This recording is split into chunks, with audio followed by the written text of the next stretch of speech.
আজ আমরা ইতিহাসের পাতায় ফিরে যাব এমন একটা ঘটনা নিয়ে কথা বলতে যা আজও আমাদের নাড়িয়ে দেয়, মহাত্মা গান্ধীর হত্যাকাণ্ড। ভাবতে অবাক লাগে, তাই না? যে মানুষটা সারা জীবন অহিংসার কথা বললেন, তিনিই কিনা হিংসার শিকার হলেন। কেন? এই প্রশ্নটা দিয়েই শুরু করা যাক আজকের আলোচনা, যার শুরু হয়েছিল দিল্লির এক ভাগ্য নির্ধারক সন্ধ্যায়। তাহলে চলুন সরাসরি চলে যাই সেই দিনটায়, ঘাতকের বুলেট।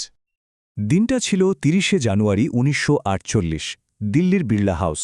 বিকেল তখন ৫:15। সর্দার বল্লভভাই প্যাটেলের সাথে মিটিং সেরে গান্ধীজি প্রার্থনা সভার দিকে এগোচ্ছিলেন। এমনিতেই একটু দেরি হয়ে গিয়েছিল।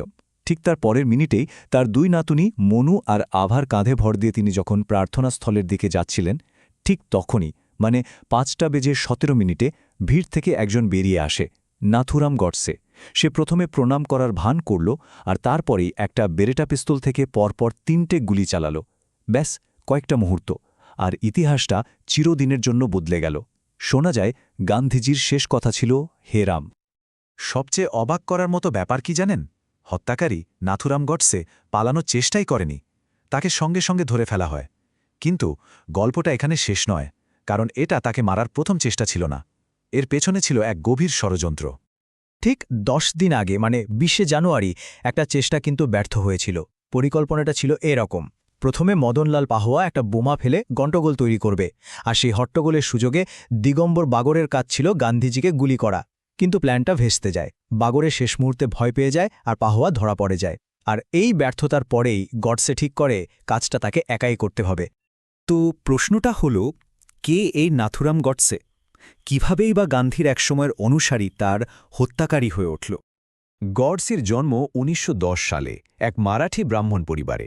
তার ছোটবেলাটা কিন্তু বেশ অদ্ভুত ছিল। একটা পারিবারিক কুসংস্কারের কারণে প্রথম ১২ বছর তাকে মেয়ের মতো করে বড় করা হয়েছিল। মজার বিষয় হল, প্রথম দিকে সে কিন্তু গান্ধীজির আদর্শে অনুপ্রাণিত ছিল, এমনকি আইন অমান্য আন্দোলনেও যোগ দিয়েছিল। কংগ্রেসের বিভিন্ন কাজে অংশ নেওয়ার জন্য তাকে বেশ কয়েকবার জেলেও যেতে হয়েছিল। মানে তার জীবনের শুরুটা কিন্তু ছিল স্বাধীনতা আন্দোলনের পথেই। কিন্তু একটা সাক্ষাৎ তার জীবনের মোড় ঘুরিয়ে দেয়। হ্যাঁ, সেই টার্নিং পয়েন্টটা আসে ১৯৩০ সালে, যখন গডসের সাথে দেখা হয় বিনায়ক দামোদর সাভারকারের। আর এই সাক্ষাতের পরে সে এমন এক রাজনৈতিক দর্শনের সঙ্গে পরিচিত হয় যা তার পুরো চিন্তার জগৎটাকেই ওলটপালট করে দেয়। এখানেই আসলে দুটো আলাদা ভাবধারার সংঘাতটা স্পষ্ট হয়ে ওঠে। একদিকে মহাত্মা গান্ধীর অহিংসা, ধর্মনিরপেক্ষ ভারতের স্বপ্ন আর গণ আইন অমান্যর পথ, আর অন্যদিকে বিনায়ক সাভারকারের হিন্দুত্ববাদ অর্থাৎ হিন্দু রাষ্ট্রের ধারণা এবং হিন্দুদের রাজনৈতিকভাবে এক করার চেষ্টা। গডসে সাভারকারের এই হিন্দুত্বের আদর্শে এতটাই প্রভাবিত হয়ে পড়ে যে গান্ধী দেখানো পথের উপর থেকে তার বিশ্বাসটাই উঠে যায়। এবার চলুন আমরা সোজা চলে যাই আদালতের কাঠগড়ায়, যেখানে গডসে নিজেই ব্যাখ্যা করেছিল কেন সে এই কাজটা করেছিল।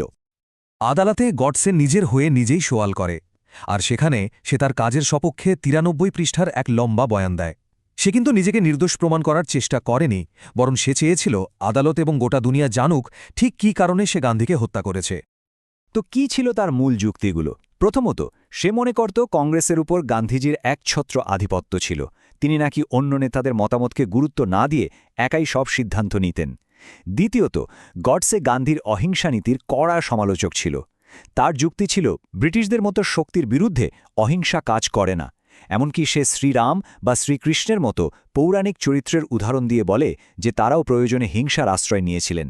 আর তৃতীয়ত, তার অভিযোগ ছিল গান্ধীজি নাকি মুসলিমদের খুশি করার জন্য হিন্দুস্থানি নামে একটা মিশ্র ভাষাকে বেশি গুরুত্ব দিচ্ছিলেন। এছাড়াও গডসে দেশভাগের জন্য সরাসরি গান্ধীজিকেই দায়ী করেছিল।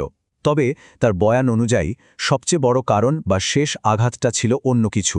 সেটা হলো কাশ্মীর নিয়ে বিবাদের সময় গান্ধীজির চাপে ভারত সরকারের পাকিস্তানকে ৫৫ কোটি টাকা দেওয়া। গডসের মতে এটাই ছিল চূড়ান্ত উস্কানি। তবে এখানে একটা ঐতিহাসিক প্রেক্ষাপটও আমাদের জানতে হবে। অনেক ইতিহাসবিদ বলেন যে ১৯৪৮ সালের জানুয়ারিতে গান্ধীজি যে অনশন করেছিলেন তার মূল উদ্দেশ্য কিন্তু শুধু পাকিস্তানকে টাকা দেওয়ানো ছিল না, বরং তার প্রধান লক্ষ্য ছিল দিল্লিতে যে সাম্প্রদায়িক দাঙ্গা হচ্ছিল সেটা থামানো। কাজেই গডসে যেটাকে বিশ্বাসঘাতকতা হিসেবে দেখেছিল সেটার পেছনে কিন্তু অন্য কারণও থাকতে পারে, যা ঐতিহাসিক দলিলে পাওয়া যায়। এই হত্যাকাণ্ডের খবরটা দাবানলের মতো ছড়িয়ে পড়েছিল।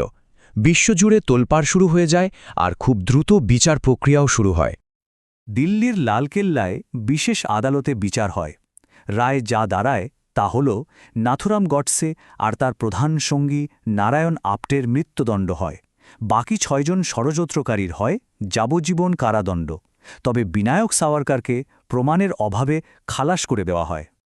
এখানে একটা খুব ইন্টারেস্টিং ব্যাপার আছে। স্বয়ং বিচারপতি জি.ডি. খোসলা, যিনি এই মামলার বিচারক ছিলেন, তিনি পরে গডসের সেই ৯৩ পাতার বয়ান নিয়ে একটা মন্তব্য করেন। তিনি বলেন, যদি সেদিন কোর্টরুমের দর্শকরা জুরি হতেন তাহলে তারা হয়তো গডসেকে নির্দোষ বলেই রায় দিতেন।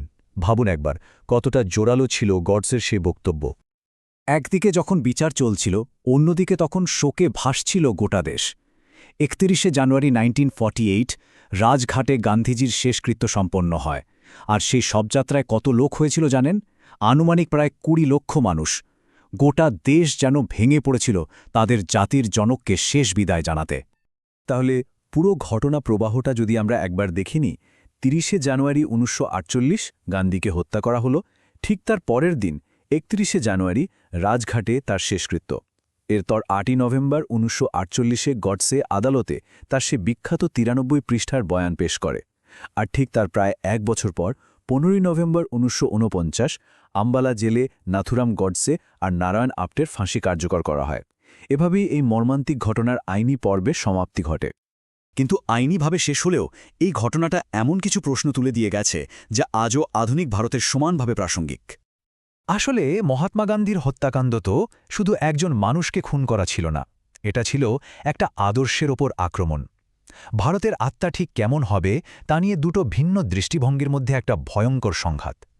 একদিকে ধর্মনিরপেক্ষ ঐক্য আর অন্যদিকে ধর্মীয় জাতীয়তাবাদ। তাহলে শেষ প্রশ্নটা এটাই থেকে যায়, গডসের যুক্তিগুলো কি মহাত্মা গান্ধীর হত্যাকাণ্ডকে কোনোভাবেও সঠিক প্রমাণ করতে পারে? এই প্রশ্নটা কিন্তু শুধু অতীত নিয়ে নয়, এটা আমাদের ভাবতে বাধ্য করে যে আদর্শ, রাজনীতি আর হিংসার মধ্যকার সীমারেখাটা ঠিক কোথায় টানা উচিত। আর এই উত্তরটা খোঁজার দায়িত্বটা আমাদের সবার। ভবিষ্যতে এই ধরনের আরও ঐতিহাসিক ও শিক্ষামূলক ভিডিও মিস করতে না চাইলে ভিডিওটি লাইক করুন এবং সাবস্ক্রাইব করে বেল আইকনটি বাজিয়ে দিন। পাশে থাকার জন্য অসংখ্য ধন্যবাদ।